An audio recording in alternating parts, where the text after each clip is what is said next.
30 years is a long time to stay gone. Long enough for roads to forget your tires, long enough for faces to blur into dust, long enough for the world to rebuild itself without you.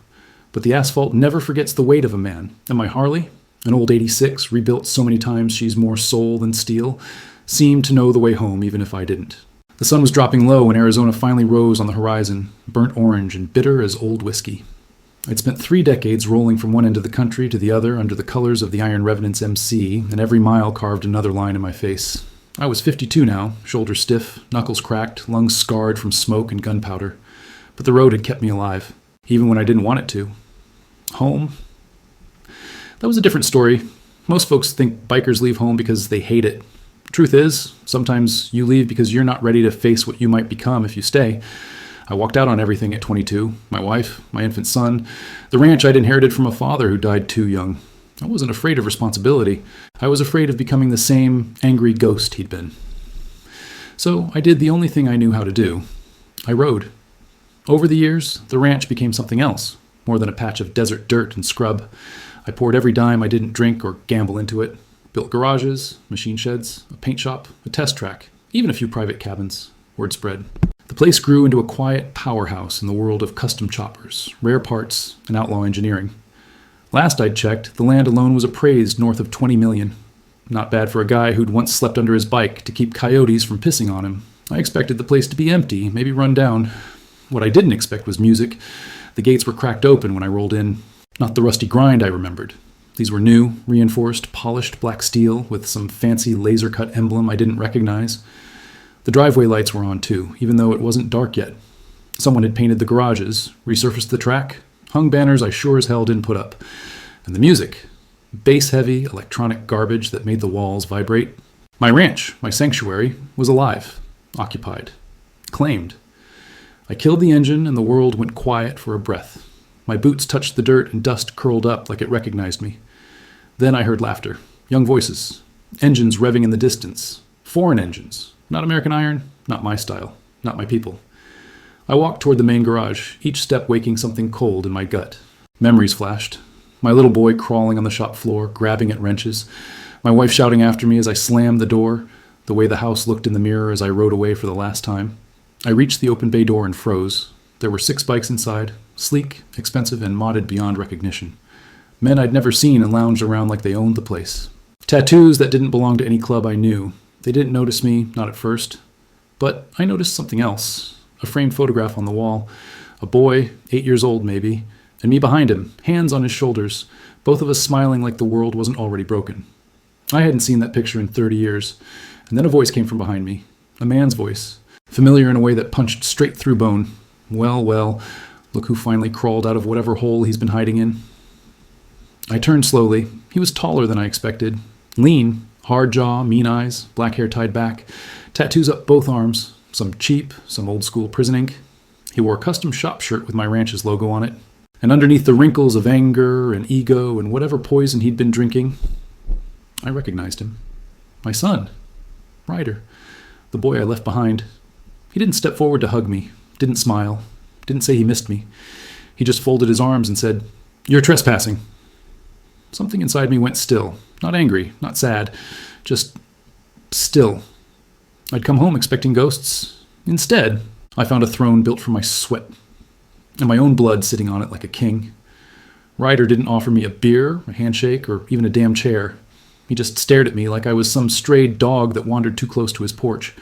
The other men in the garage, 6 of them, young, cocky, not a mile of real road under their belts, finally noticed me. Their laughter died slowly, replaced by the smirks of men who think they're dangerous because they've watched other men do dangerous things. They leaned forward, whispering to each other, eyeing me the way scavengers do when they're deciding if a carcass is fresh enough to tear open. I didn't bother acknowledging them. My gaze stayed on Ryder. "It's been a long time," I said. My voice came out rougher than I meant. 30 years of road dust has a way of sanding you down. "Not long enough," he snapped. I took a breath, and the air tasted like oil and betrayal. "Didn't think anyone was living here." He barked a laugh. "Yeah, that's because you abandoned the place. And me. Abandoned." That word hit like a wrench to the ribs. I felt it, but I didn't show it. Outlaw life teaches you early. Pain is a private language. You don't speak it aloud. I glanced around the garage. My garage, seeing the changes. New lifts, LED strips on the ceiling, a whole wall replaced with glass. Money had been poured into this place. A lot of money. More than Ryder could have scraped from honest work, even in 3 decades.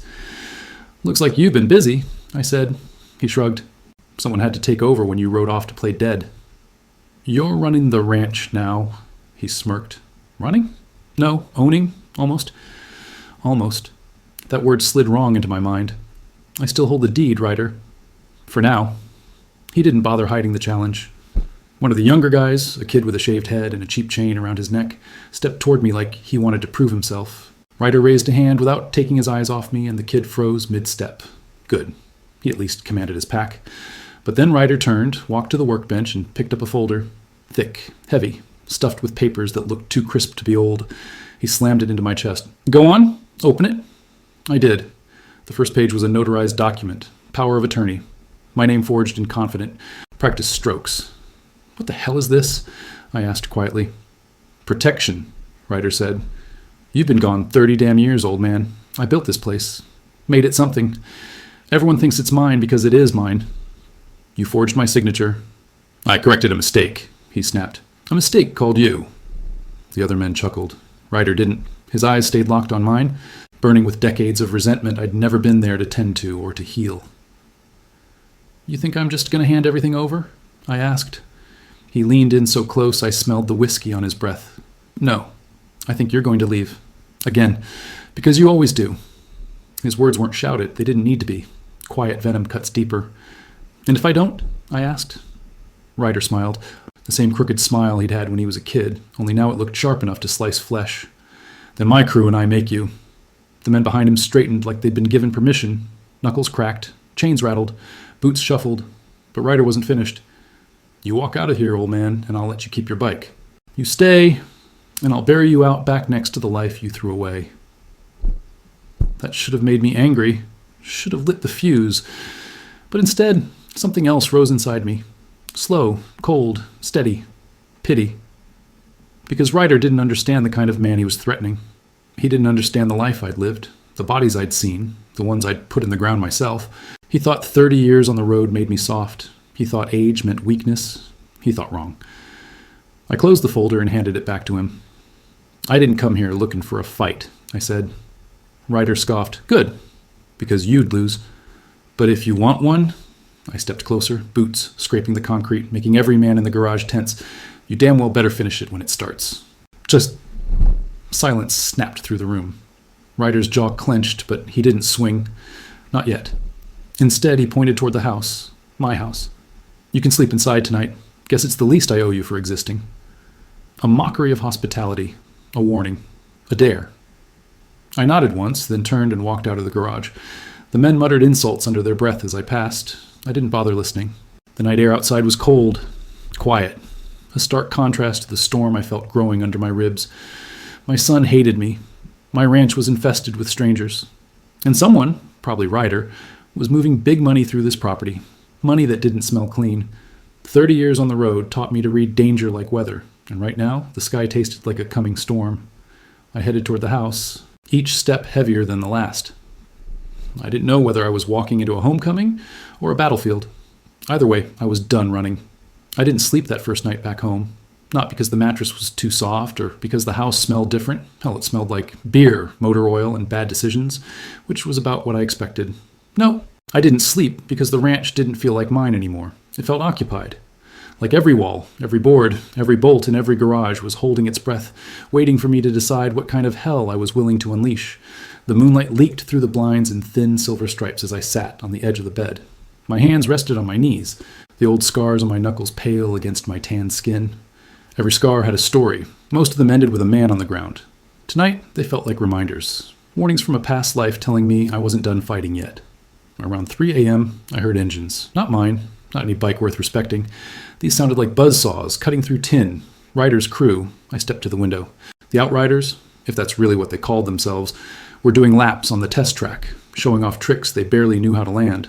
One idiot tried to ride a wheelie, then nearly flipped backward. The others howled like wolves marking territory. They were kids playing at war. But kids with enough recklessness to burn a place like this to the ground. I tightened my jaw.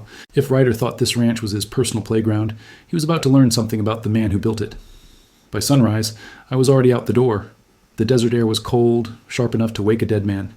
I walked toward the machine shed, the old one, the one I built with my bare hands before Ryder ever took his first breath. It was locked with a new padlock. Cute. I grabbed a pry bar from under the porch and cracked it open in one clean motion. The shed groaned when the doors opened like it recognized me. Inside, dust motes floated like memories suspended in the air. My tools were still there, though moved around. Someone had been rummaging through them, poorly. I started small, real small, tightening bolts on the track gates in ways that would fail under high speed, switching out spark plugs on a few of the Outriders' bikes. Nothing fatal, not yet. Just small reminders that the world wasn't as solid as they thought. But sabotage was only the appetizer. The main course came when I found Ryder's safe. It was bolted behind a false panel inside the office. Whoever installed it thought they were clever. But they didn't know who taught me about hiding places. Old revenants, men who could make a gun disappear on a pat-down and a corpse disappear in broad daylight. I cracked the safe open in 12 minutes. Inside were stacks of cash, 2 prepaid phones, a ledger, and a flash drive. The ledger was written in Ryder's hand, sharp, angry strokes, the handwriting of a man convinced nobody could stop him. Drugs, parts, cash washes through shell companies, kickbacks from a cartel pipeline running out of New Mexico. My son wasn't just running a crew, he was feeding from the hands of men who'd slit his throat the second he missed a payment. I closed the ledger, breath heavy, something twisting in my chest. I left to protect Ryder all those years ago. Now I'd returned to find him dancing with the same devils I once bled to escape. My footsteps echoed as I stepped out of the office, and that's when I heard them. Voices, 2 of the Outriders approaching. Told Ryder the old man's got to go, he's bad for business. You should have never let him stay the night. Old bastard's probably spying already. Oh, Ryder's too soft. If it were me... The door opened. They froze when they saw me standing there. One was tall with a ratty beard. The other had a tattoo of a skull that looked like it was drawn by a drunk child. Both looked like they wanted to prove something. "Morning," I said. Ratbeard puffed his chest. "You're not supposed to be in here." "Good thing I don't give a damn," I replied. He stepped closer, cracking his knuckles. Behind him, Skull Tattoo reached for something behind his back. A knife? A gun? A reason? Didn't matter. Before he cleared his waistband, I grabbed Ratbeard by the shirt and slammed him into the wall. The drywall cracked like brittle bone. Skull Tattoo lunged, but I swung Ratbeard into him like a battering ram. Both hit the floor in a tangled heap. "You boys ought to learn some manners," I said, stepping over them. "And here's your first lesson. Don't start a fight with a man who's finished more than you've ever begun." They groaned, but didn't get up. Good. I walked out into the sunlight, feeling my heartbeat steady, controlled. Violence wasn't new to me. Hell, it was the closest thing I had to a second language. But this wasn't about beating up Ryder's men. This was about showing him that he didn't have control. Not over me, not over this ranch, not over the empire he thought he built. By noon, word had spread. I heard them whispering. The old man, Ryder's father, the ghost who came back with fists. I expected Ryder to confront me. Instead, he sent for me, if you can call having one of his little soldiers pound on my door and grunt, "Boss wants you," a polite request. I followed the kid to the bike yard. Ryder stood there alone, leaning on a chrome-plated chopper he probably didn't build himself. His jaw was tight, his eyes darker than last night. "You roughed up my guys?" he said without preamble. "They came at me," I replied. "I educated them." "Educated?" He shook his head. "You think you can walk in here and start swinging?" "You started this," I said evenly. "You forged my name. You tried to push me out." Ryder's nostrils flared. "Because you don't belong here." I stepped closer, close enough to see the flicker of uncertainty in his eyes. He still didn't fully understand me. "You don't get to decide that," I said. "And if you think you can force me out, boy, you better come with something stronger than insults and amateurs." Ryder swallowed hard. Emotion flashed. Anger, fear, pride. He looked like a man drowning who refused to admit he was underwater. "You're ruining everything," he snapped. "No," I said softly. "I'm uncovering everything." His fist tightened. For a heartbeat, I thought he'd swing. Instead, he turned away. "Get off my property," he said quietly, "while you still can." I didn't move, because this was my property, my legacy. And Ryder's empire, his mirrors, his lies, his fragile throne was starting to crack, from the inside, by my hand. Smoke from the track drifted over us, mixing with dust and sunlight. It smelled like gasoline, like tension. like the prelude to a war between father and son, a war neither of us was prepared to lose. By the time dusk rolled in, the ranch felt like a lit fuse, quiet, trembling, waiting for the flash. The outriders paced around like stray dogs sensing an earthquake.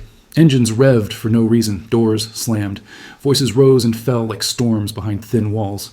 And Ryder hadn't spoken to me since the confrontation near the track, but I knew the look he wore when he thought nobody was watching.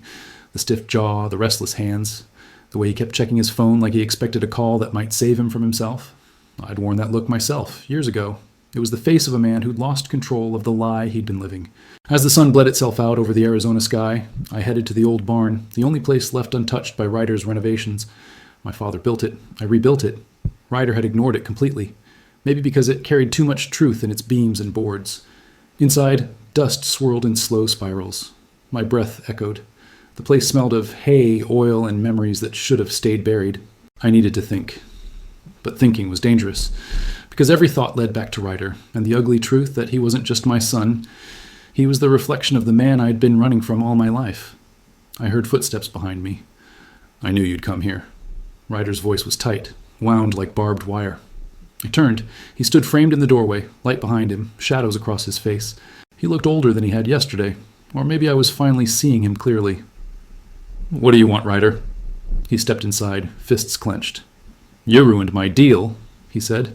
You went through my safe, you hit my crew, and now the people I work with, they think I can't control my own damn house. Because you can't, I said. He flinched like I'd slapped him.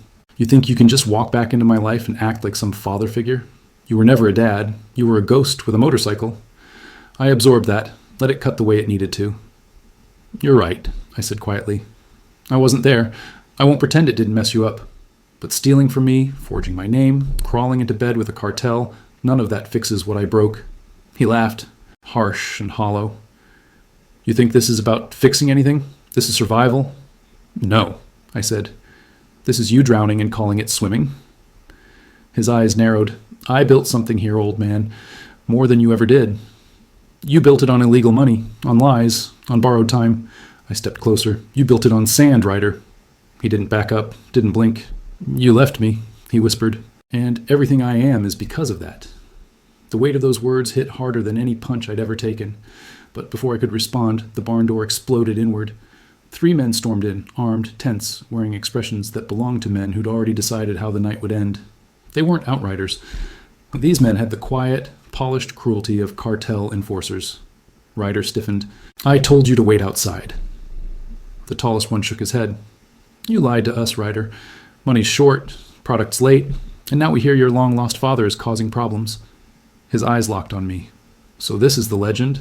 The one who built the ranch. He smiled a predator's smile. Cartel wants the deed. Tonight. Ryder looked at me, not with anger, but with something like fear. Maybe guilt. Maybe regret. My father doesn't have anything to do with this, Ryder said quickly. Leave him out of it. One of the enforcers hit him across the mouth. Ryder stumbled, blood on his lip. He's the problem, the man said. We solve him, we solve you. They took a step toward me. Funny thing about violence, after a lifetime of living close to it, you stop fearing the moment it arrives. You just recognize it. Like an old acquaintance you never wanted to see again. I moved first, not because I wanted to, because if I didn't, this was going to end with Ryder dead and the ranch burning. The barn erupted in chaos, shouts, fists, wood cracking under bodies. The air filled with dust and fury. I didn't think. I reacted. Every instinct sharpened by decades on the road snapped into place. One enforcer went down hard. Another followed after a swing that rattled my arm to the elbow. The third caught me in the ribs and fire tore through my side. But I stayed upright. When the dust finally settled, 2 men lay unconscious, and one crawled out the door dragging a broken pride behind him. Ryder stared at me like he was seeing me for the first time. You could have let them take me. I'm not that man anymore, I said. He looked down. Shame twisted his expression. I didn't want this, he whispered. I just wanted the ranch. I wanted something of yours. You could have had me, I said bitterly, but I gave you nothing. The silence that followed was thick enough to choke on. Then Ryder said the words I knew were coming, even before he formed them. So what now? You going to turn me in? I looked at him, really looked at him. My blood, my mistakes, my shadow cast into the next generation. He wasn't innocent, he wasn't a victim, but he was still my son. No, I said finally. I'm not turning you in. His eyebrows lifted in disbelief. But you're done here, I added. You're leaving the ranch. Tonight. His face twisted, torn between anger and something softer. So that's it? You kick me out and pretend this fixes anything? It doesn't fix a damn thing, I said, but it stops you from destroying what's left. Ryder swallowed, jaw tight. For a moment I thought he might fight me, but then something in him cracked. Small, quiet, but real. He nodded once. A broken man agreeing to terms he didn't want, but understood. He walked out of the barn without another word. The night swallowed him. I stood alone, dust settling around me like ashes. The ranch was mine again. But victory tasted like rust, not triumph. Because revenge isn't always fire and fury. Sometimes it's quieter. Sometimes it's a father watching the son he failed walk into the darkness he once knew too well. And sometimes it feels less like winning and more like surviving the same wound twice.